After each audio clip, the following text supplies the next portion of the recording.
English translation. 458th contact. Saturday, 26th of January 2008, 15:43 hours. Aha, so you're here already.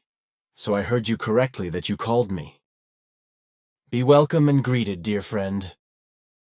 Thank you for your welcome, and you be greeted as well. And now my question, how do you feel about your suffering? Thanks, I can be satisfied, and if I were not, then I would have to, because it is not in me to become soft because of suffering.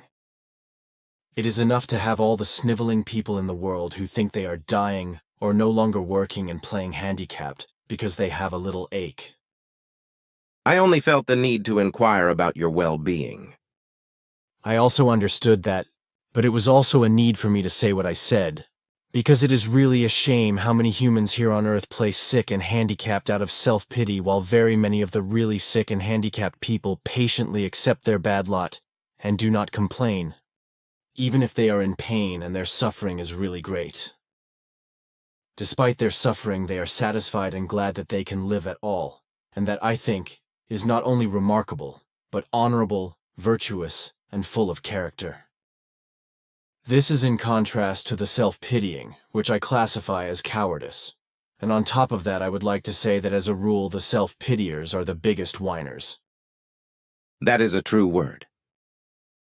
How is it in this respect with you? Do you also have such loud mouths? It is a genetic phenomenon that has not been present in our humanity for about 100–200 years. The genetic conditioning affects the personal attitude of well-being, which is controlled by one's own thoughts and feelings, and thus also by one's own power of controlled bearing of pain. Self-pitying is therefore based on uncontrollability in relation to pain, which makes it overrated in its intensity and makes it more intense than it actually is. From this, it also follows that self-pitying humans feel sorry for themselves. And also, by doing so, imagine themselves disabled and unable to work.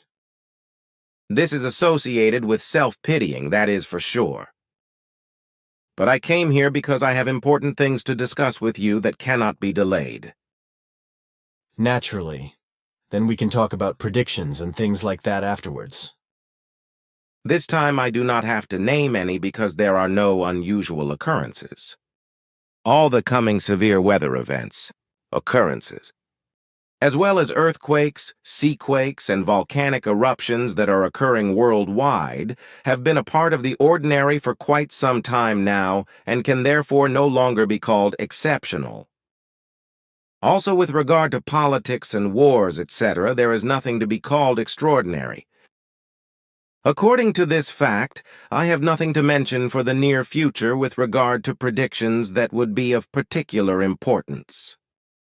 Should there be anything of an exceptional nature that could really be mentioned in this form, then this would refer to the time after the 8th of February, because until then, nothing that can be mentioned is really important. Up to this point, we have done some forecasts and have not found any unusual features.